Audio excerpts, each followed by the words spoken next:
This is Extra Paycheck Podcast, episode number 74. You're listening to Extra Paycheck Podcast, where you will learn how to build and grow your own successful online business. Now, here's your host, Alex Soul. Welcome to yet another episode of Extra Paycheck Podcast. This is episode number 74.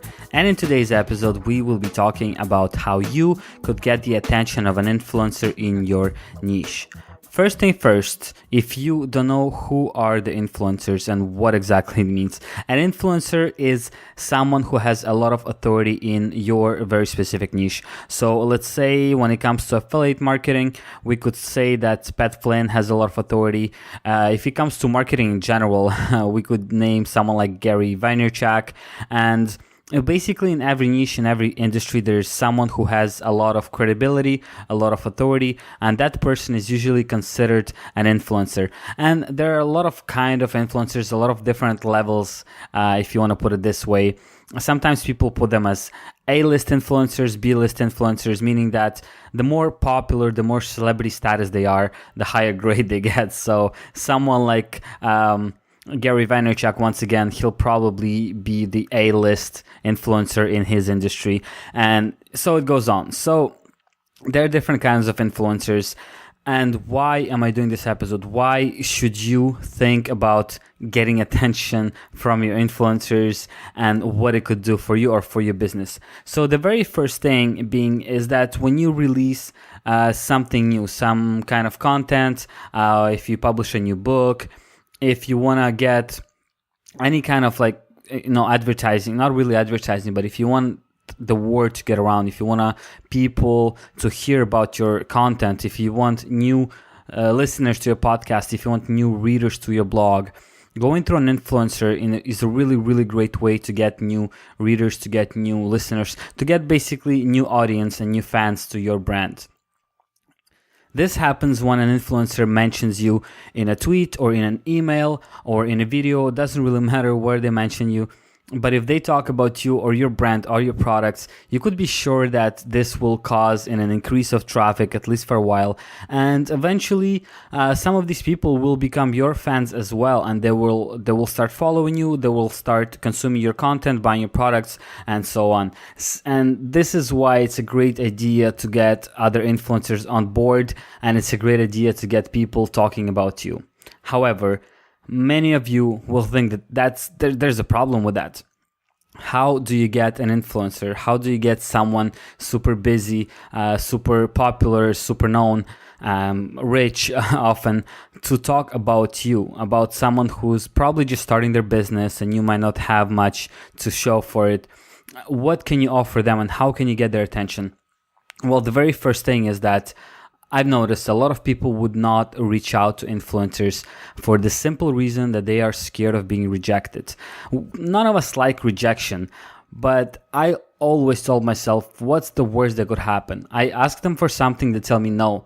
That's it. It ends there. Nobody's gonna die. The world's not gonna go, falling apart because somebody told me no. That's fine. Sometimes people reach out to me and I just can't help them, or I can't. I don't have the time to do whatever they ask me to do, and I say no. And it happens to me when I ask others for their time, for their attention, and they say no, I can't right now, or it's not a good fit, whatever the reason is. The worst that could happen, they say no. So the very first lesson from this episode that you should remember, do go ahead and reach out to influencers in your industry. That it shouldn't be scary. There's nothing bad that could come out of it. So let's move to the question of how do you find those influencers? Because in some industries where a lot of social media is involved, let's say, we often know who our influencers are because they're always on social media, they're posting stuff, they have followers, and you're probably following them as well because they are influencers in your niche and because they're being so active and proactive about it all. So they're easy to spot, they're easy to follow, and they're kind of easy to get in touch with. You know how to find them on Facebook or anywhere else, really. Now, there are other industries where influencers might not be that obvious to spot. And in this case, what you could use, it's a service like Ninja Outreach. It's a software that basically helps you find influencers in your niche and helps you find their contact information. And even if you know who your influencers are, but you cannot find their contact information, you could also use Ninja Outreach, and the software will do its best to help you find a way to communicate with those people. If you want to know more about Ninja Outreach, you could check out the episode number 34 of the Extra Paycheck podcast, where I'm talking with the founder of Ninja Outreach, David Schneider, and he gives some ideas on how to get in touch with influencers, how to find them better, and so on. Now, when you want to get in touch with the influencer in your niche, I think one of the best ways and the first things that you should try to do is to reach out to them by Twitter. A lot of them use Twitter exactly for that, for these like quick communications, simple questions, and basically ask them, do you have a few minutes? I need to talk about that. Now, the second way to get in touch with them would, of course, be writing an email, which is a little bit more complicated because a lot of these people, they have assistants who are trained to reject a lot of emails. And one of the biggest tips that I could give you here, if you want to reach out to an influencer through email, you have to be very precise what you're asking, and you have to make it very, very short. Don't give them your life story. Don't tell them how you've been following them for 7 years and trying to include every little detail from every little blog post they ever posted, kind of pointing out that you know who they are and you actually are a true fan.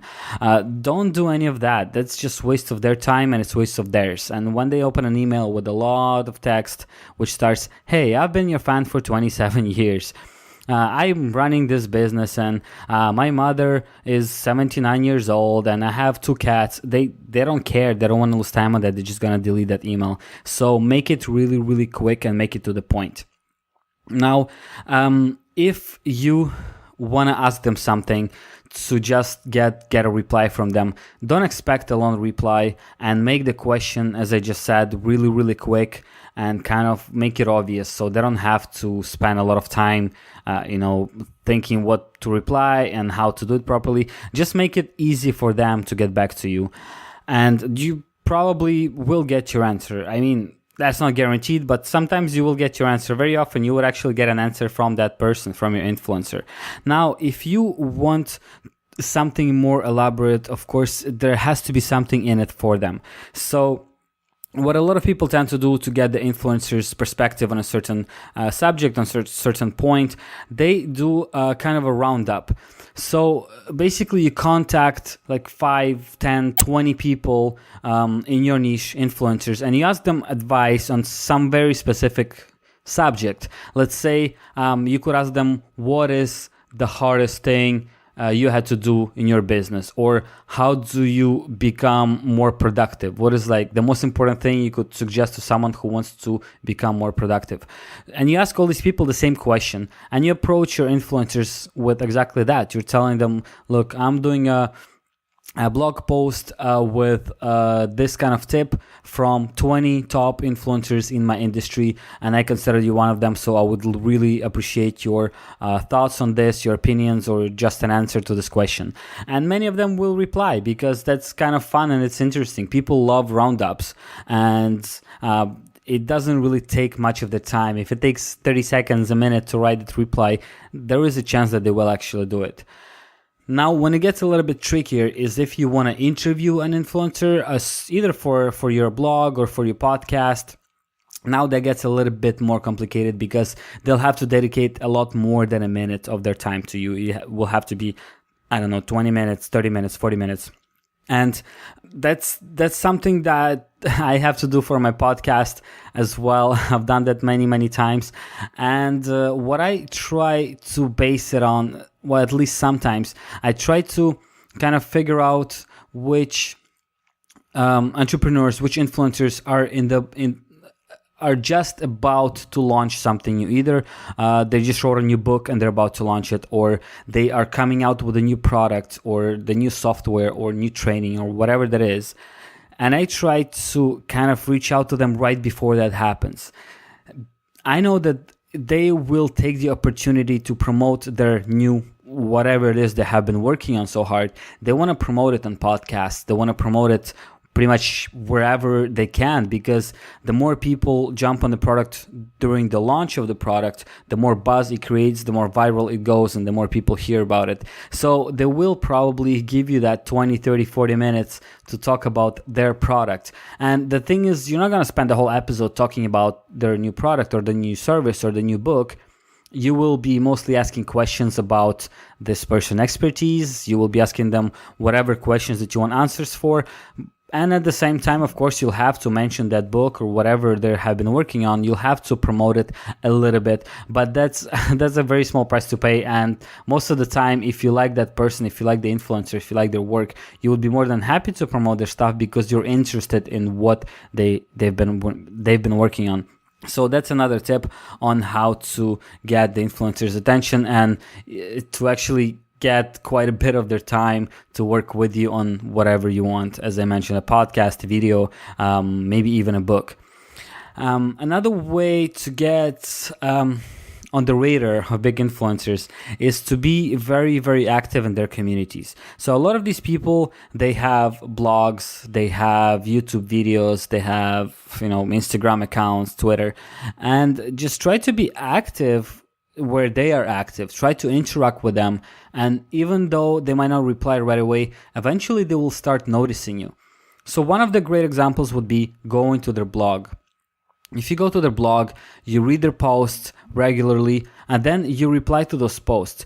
You don't just reply with a phrase like, this is a really awesome post. You actually spend time on writing a really good comment that contributes to the content already written, or that contributes to a conversation. So you could ask a really, really good question, and don't just ask the influencer don't ask the question just to the influencer. Ask it to all the readers as well. This way, other people will start commenting on your question, and it will get the conversation going, and it kind of keeps up that feel of activity going on the blog. And once again, the influencers will notice that it's the same person that always contributes, that writes good comments, asks good questions, adds on to the content, and so on. So that's a really good way to once again get yourself noticed by that influencer. And when you do send them an email or a tweet, they'll remember you, they'll know who you are, and they will they will be a lot more willing to answer your question or to give you their time, because they already know who you are. And they're still people.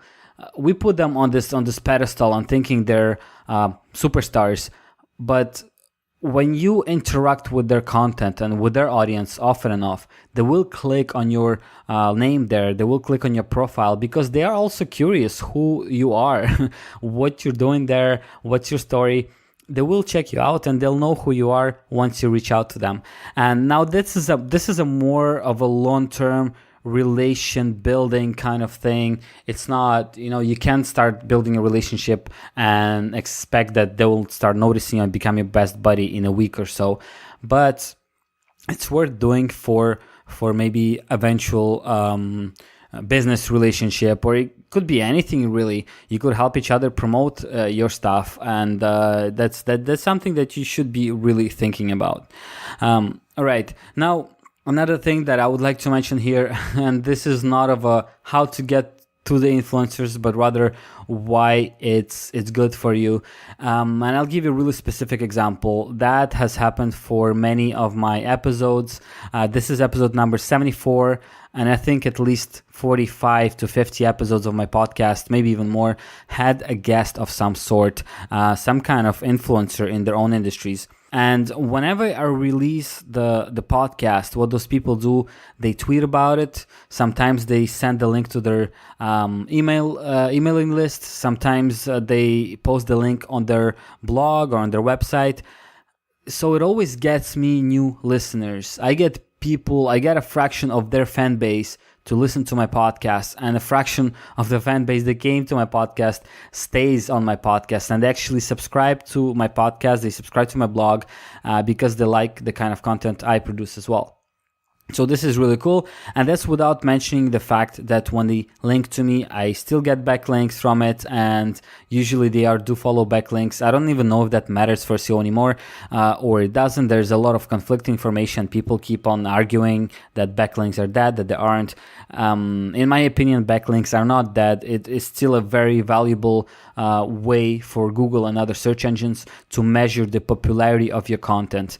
I am against buying backlinks or trying to acquire backlinks in some shady ways, but I do think the backlinks, natural backlinks, are really, really helpful for our websites, for our rankings. And when influencers link to your website, search engines notice. They take notice. When they repost when they repost my episode, my podcast episode on their Facebook page, and they're linking to me, and a lot of their fans are clicking on that link, Google knows once again that a lot of people are coming to my website through social media, and all of these little signals, they kind of give me a boost, and they're giving me higher rankings in search engines for different keyword phrases, for different things. But in general, my website is ranking higher and higher because I have the influencers talking about me, about my brand, about my podcast. This is why it's a great way and a great reason to get in touch with the influencers, to build relationships, and to have them mention you as well as you mentioning them. All right, that's about it for today's podcast. I hope you learned something new, something valuable, and I hope you will be reaching out to influencers in your industry very soon. I would love to hear some stories and some results that you could probably get from that. If you have any tips on the subject, I would love you to pop into a show notes page for this episode and use the comment box to, give some hints. Tell me your experiences. Tell me what you have been doing to get in touch with influencers. So thank you so much for listening to this episode. I'll be putting up a show notes page as usual at extrapodcast.com/74. You could also go to extrapodcast.com/iTunes in order to subscribe to the show through iTunes, as well as leave a rating and a review for the show, and that would help me tremendously. Once again, thank you for tuning in, and I'll talk to you next Monday.